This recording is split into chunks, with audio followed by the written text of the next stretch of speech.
Hey everybody, welcome to Always Bored, Never Boring. If you are a subscriber to my channel, and if you're not, please consider hitting that subscribe button right now. There's probably almost a 50% chance you won't be disappointed.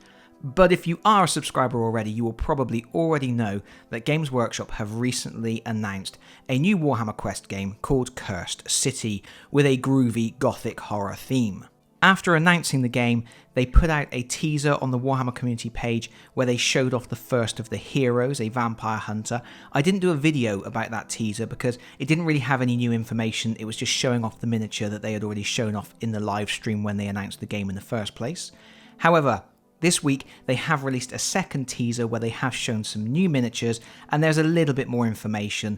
So I thought I would put together this video really quickly so we can take a look at the little teaser they put out last week, the new teaser they've put out this week, and anything else we know at the moment. So the first teaser they put out was just about the vampire hunter Jelson Darroch, and really it was just an opportunity to show off the miniature in more detail. It's a lovely miniature, as you can see.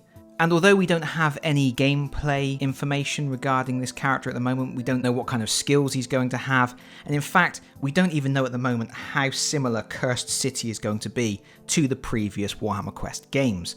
That sort of game mechanism information has still been kept a secret for now.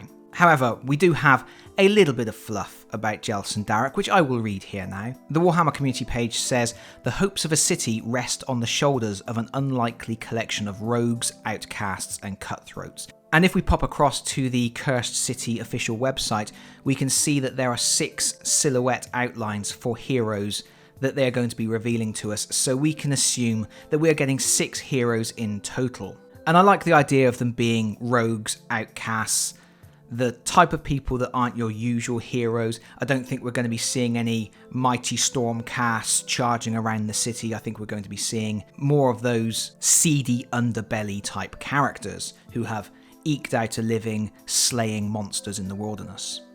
Anyway, back to the Warhammer community page. Of these characters, the figure with the most experience of vampire hunting is Jelson Darroch. Once he hunted witches, aethergeists and cultists of the dark gods, but after he was expelled from the Order of Azir, he decided on a massive career change and started hunting vampires instead. Darroch is armed with the Ardent Blade and carries a long-barreled rifle which he has dubbed Judgment. With deadly accuracy, he fires sanctified Mort silver bullets that punch through armour, flesh and bone with ease. He also carries stakes carved from Axian firewood that burst into flames when they pierce the flesh of undead creatures. So that's our little quick glimpse at our vampire hunter. This week's tease is probably a little bit more interesting because we are getting to see some new miniatures that we didn't see in the live stream. We also get to see a lovely new piece of artwork showing our skeletal enemies wandering the streets of the Cursed City, subduing the populace. And we get a little hint of the kind of timeline we are looking at for the release of Warhammer Quest Cursed City, because at the start of the article it says this is a new series of weekly articles where they are looking at the heroes and villains of Ulfenkarn. To be putting out weekly articles like that suggests to me that we are very, very close to the release of this game. I actually think we might be pre-ordering by the end of February, but that is just my prediction at this point. Anyway, the villain that they are showing us today is Captain Halgrim of the Ulfenwatch. And this is a proper villain character with a backstory. It says, hoping to receive the gift of the Soulblight curse, Alexander Halgrim joined the treacherous purge of Ulfenkarn's nobility. This did not go down well with his fellow officers, who bound him hand and foot and threw him in a sewer pit to be eaten by corpse rats. His skeleton was then raised as a Deathrattle officer to lead the Ulfenwatch, although he is now little more than a rotting automaton. To control a city the size of Ulfenkarn, an army is required. With no time to place ads in the local newspaper, Gorslav the Gravekeeper emptied the corpse gardens and crypt tunnels. Soon an army of fleshless soldiers were dispensing brutal justice on the streets from their stronghold, the Varngate. The article shares pictures of 3 of the miniatures. We are obviously getting classic skeleton enemies.